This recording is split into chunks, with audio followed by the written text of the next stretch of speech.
queridos irmãos, boa noite.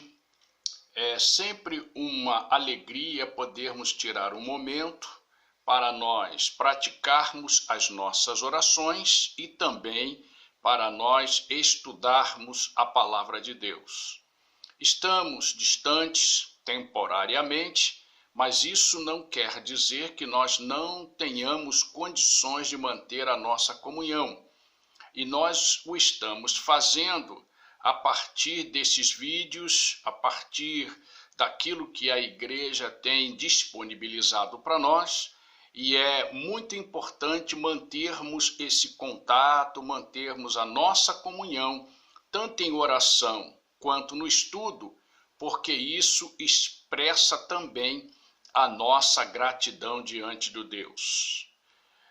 O nosso momento, mesmo sendo um momento especial, ele é um momento para que reflitamos naquilo que é importante e nos ensinos que a Bíblia traz para cada um de nós, especialmente nesse mês de maio, aonde nós estamos tirando um tempo para pensarmos no conceito de família e examinarmos o que a Bíblia diz para nós e qual é a sua valorização em termos daquilo que o Senhor estabeleceu para as famílias, porque as famílias foram criadas por Deus para a felicidade humana.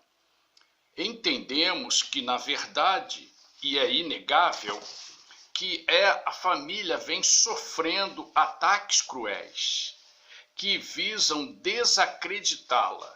Entretanto, a cada ataque, sua importância cresce e mostra-nos que seus opositores, incluindo certos cristãos, caem no descrédito, porque a família foi estabelecida por Deus contendo princípios sólidos. Os princípios que norteiam a família foram produzidos por Deus, foram elaborados por Deus, e quando nós os seguimos, quando esses princípios são internalizados em nossos corações, o que nós temos são as expressões familiares aonde o louvor a Deus, a adoração a Deus está em primeiro lugar. O pastor Jonas e o pastor Júnior deram destaque a esse tema aos domingos e às quartas-feiras. Portanto, proponho dar continuidade a ele. Fixarei minha reflexão na análise de uma família que nos legou ensinos preciosíssimos e desafiadores. Essa família tem destaque no livro do evangelista Lucas. Convido-os, então, para a leitura bíblica, e ela se encontra em Lucas, capítulo 1, versos 5 e 6. Lerei na versão NVI. No tempo de Herodes, rei da Judéia, melhor dizendo, no tempo de Herodes, rei da Judéia, havia um sacerdote chamado Zacarias, que pertencia ao grupo sacerdotal de Abias. Isabel, sua mulher, também era descendente de Arão. Ambos eram justos aos olhos de Deus, obedecendo de modo irrepreensível a todos os mandamentos e preceitos do Senhor.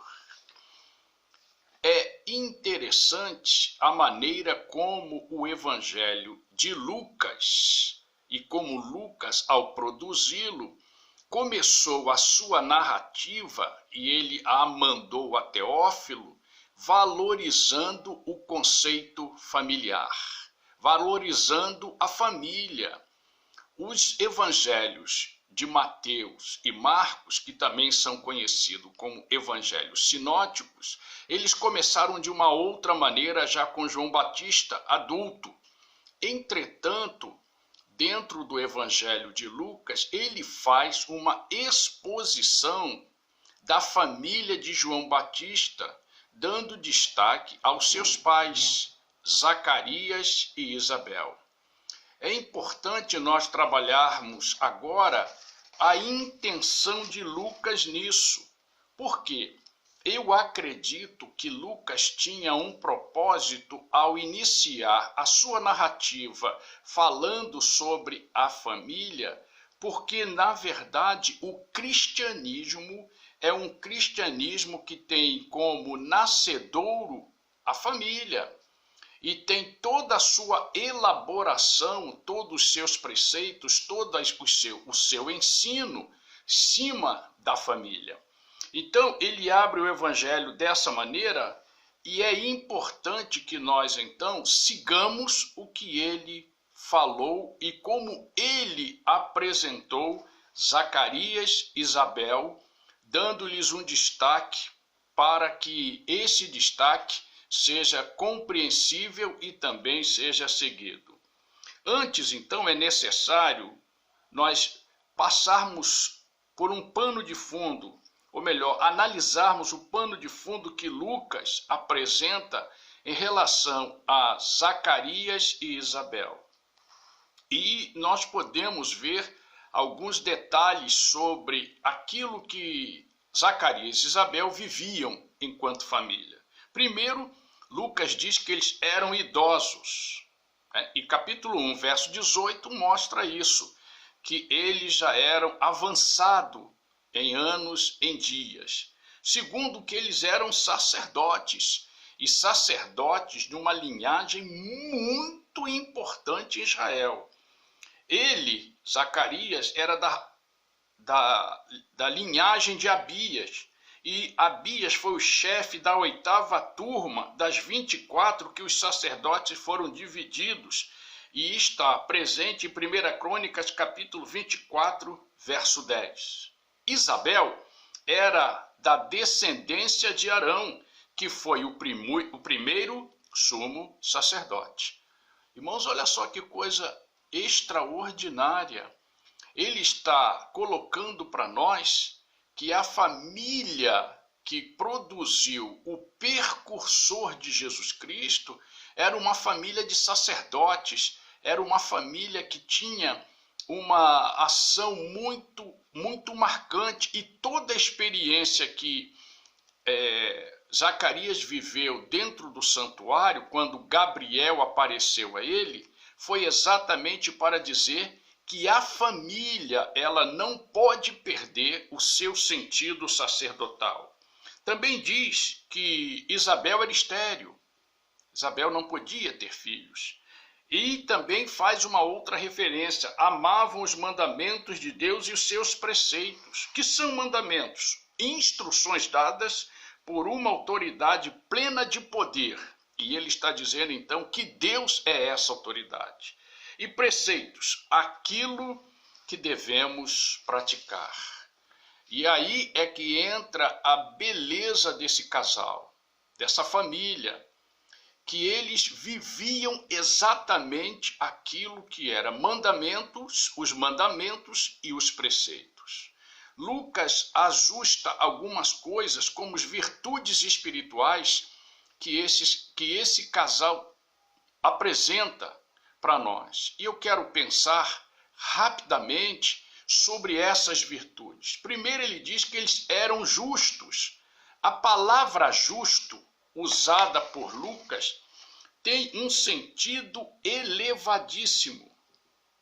A palavra justo aqui significa ou mostra-nos o caráter reto e práticas de ações virtuosas. Esse casal devia ter um testemunho onde eles residiam, quem os conhecia, marcante. Por quê? Porque eles tinham um caráter, cada um deles, caráter reto e ações virtuosas naquilo que faziam. A segunda coisa que a palavra justo aqui implica para nós é que eles estavam comprometidos com Deus. O proceder deles poderiam ser imitados. As pessoas que os conheciam sabiam que eles eram pessoas justas, pessoas dignas, pessoas leais, pessoas sinceras ao mandamento de Deus e aos seus preceitos. eles aguardavam as instruções divinas. É interessante que, se nós guardarmos as devidas proporções, nós temos uma similaridade entre Zacarias e Isabel, Abraão e Sara. Só que lá a solução veio humana em Abraão e Sara, a solução veio de uma forma humana. Aqui não. Eles aguardaram em Deus a solução do seu problema. Eles esperaram o tempo de Deus na vida deles. Eles fizeram tudo para que Deus fosse exaltado. Então a surpresa aconteceu quando Zacarias, fazendo o ofertório do incenso, ou melhor, fazendo com que o incenso chegasse ao lugar santo, eles vê Gabriel, e Gabriel diz que ele seria pai e que Isabel seria mãe. Imagina que foi uma perplexidade muito grande, mas eles sabiam que Deus poderia solucionar os seus problemas. Foram abençoados com um filho, e o nome João é expressivo aí. Porque Zacarias significa Iavé, lembra. Isabel significa Iavé é jurador. E João significa agraciado por Deus. É interessante que o somatório desses dois nomes dos pais de João o Batista formam, na verdade, uma coisa muito grandiosa. Iavé se lembrou deles, Iavé jurou que aqueles que lhe fossem fiéis, ele também providenciaria soluções para os seus problemas, e então ele mandou colocar o nome do filho de Zacarias e Isabel de João. Por quê? Porque aquilo seria uma grande graça que o Senhor estava doando, outorgando a essa família. É um problema para nós quando nós não dependemos de Deus e tentamos dar soluções humanas àquilo que é a maneira da nossa família exaltar o nome do Senhor. Precisamos aprender isso. Nós precisamos ser justos, cumprir os mandamentos e os preceitos. Precisamos depender de Deus para que as soluções que nós vamos vivenciar em nossas famílias seja para o louvor do Senhor. Então é interessante que Zacarias, ao cantar, Zacarias, ao expressar a sua gratidão no seu louvor, no capítulo 1, no verso 76 de Lucas, ele diz o seguinte: E você, menino, será chamado profeta do Altíssimo, pois irá adiante do Senhor para lhe preparar o caminho. E ainda dentro do capítulo 1, Lucas coloca uma situação, uma coisa linda. E ainda o menino crescia e se fortalecia em espírito. Irmãos, que lições extraordinárias para nós.